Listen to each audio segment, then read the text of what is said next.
Myself, Hemant Kumar D. Bhosle from Dr. D. Y. Patil College of Engineering and Technology, Kolhapur. Today, we are going to discuss the topic surface and subsurface investigation. The stability, economy, and success of huge civil engineering project is largely controlled by geological conditions at the work site, as it is affects foundation design and other design criteria. Detailed geological investigations have therefore to be carried out to find out the geological conditions before the design of a structure is taken in hand. Preliminary geological investigations are required to be done more in detail if the civil engineering project is going to cover large area. Numerous cases are on record in which neglect of geological conditions has given rise to all sort of difficulties and has led to avoidable delay and increased project cost. The main object of geological investigations for most engineering projects is to determine the geological structure of the area, the lithology of the area, the groundwater conditions in the region, and the seismicity of the region.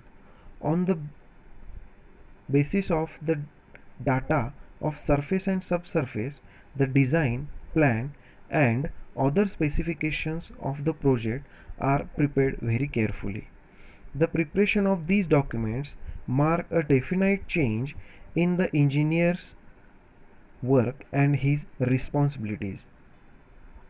When the geological characters of the site are not properly investigated or properly interpreted, the structures might involve considerably higher cost. Not only that, their stability might be in question. Many a dam disaster, foundation failure in buildings, collapse of bridges and tunnels were, on subsequent study, found to be closely related to ignorance of geological conditions that existed in and around these structures. Some pictures are also there. Now, the proper geological investigations have therefore to be carried out before starting work on a project. Warasgaon Dam near Pune by 13 meter and more, reducing the cost of the dam by more than a crore rupees. Next is the step in geological studies of a project site. In present day civil engineering constructions, it is almost mandatory to decide about the location, design, and construction of all major structures only after geological characters of the area have been investigated and recorded to the last possible detail. The procedure or steps can be divided into two main groups. First is the surface investigation and another is subsurface investigation. However, surface work and subsurface exploration are complementary to each other and neither alone can give all the information with the necessary accuracy. Particularly, drilling alone cannot be accurately interpreted without reference to local geology. Therefore, the proper procedure is to carry out surface work first and then undertake drilling, determining the location and depth of drill holes on the basis of the geological structures revealed by the surface work. Now we go through the surface investigation. The first step in this work is to establish the general geological structures of the work site. The rocks at the site will form part of a large regional geological unit and their characteristics will depend on the nature of the unit. After establishing the general geological structure, a detailed survey of all geological features expressed at the surface has to be carried out at work site. This survey consists of mapping and examination of rocks, noting their structural features and determination of physical properties of representative rock specimens. The scale being at least 1 centimeter to 100 meter or more, even more, depending on the details required to be shown. In addition to the distribution of the various rock types, the map shows in detail the deposition and nature of the natural divisional planes in the rocks, such as joints, fractures, faults, bedding planes, etc., and the broad structural features such as folds, dips, strike, etc.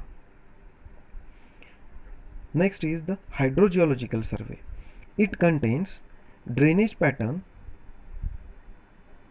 It contains drainage pattern of the area and discharge, location and discharge details of springs and other leakage points, location of wells and measurement of water levels after intervals to note aberration to behavior with time, precipitation and evaporation details.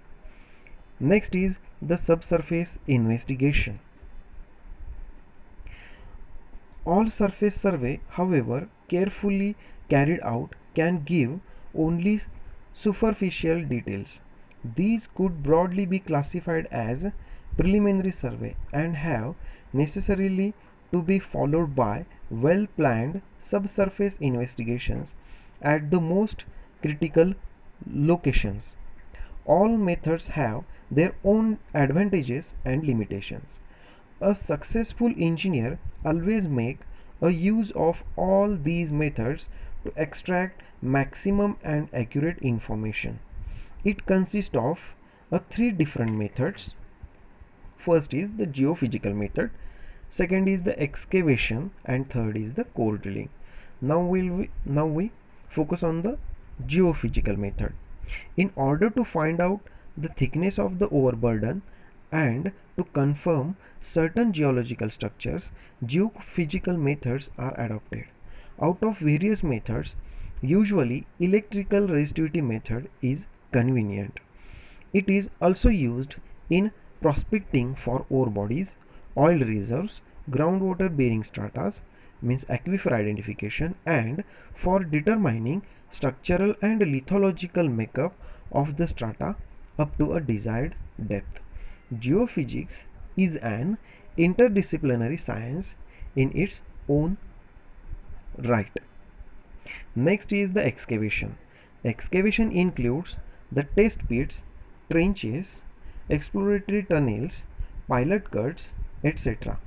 All these excavation provide an opportunity for the direct examination of the rocks and geological structures exposed in them. Excavation method is economically only up to a depth of about 100 meter. Next method is core drilling. There are two methods of core drilling. First is the diamond drilling. The cutting tool used in diamond drilling is a below cylinder approximately 75 mm to 100 mm in diameter. The tool is made up of some hard metal alloy such as beryllium copper alloy and is studded with diamond on the bottom, outside and inside. The tool is rotated by means of a machine. By this rotary action, it goes down, cutting a ring-like hole and thus provide a cylindrical core of rock it has cut through. Next is the calyx drilling. The diameter of the cutting tool varies approximately about 90 to 175 cm. The cutting tool is in calyx drilling is removable steel cutting tooth or chilled steel shots. The core of diamond drilling is usually unbroken and with smooth surface. This calyx drilling was used in Navgaon Dam in Gujarat state for the study of fault zone. Next method is the percolation test. Percolation tests are carried out in drill holes by means of special equipments to determine the water tightness of rock drilled through.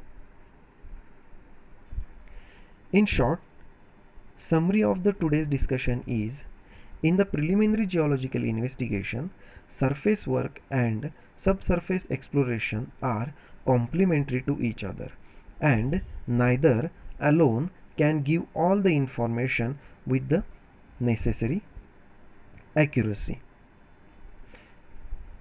In next lecture, we are going to discuss about the observations during drilling, preservation of cores and core logging, core recovery, RQD, and numerical problems based on the RQD. Thank you.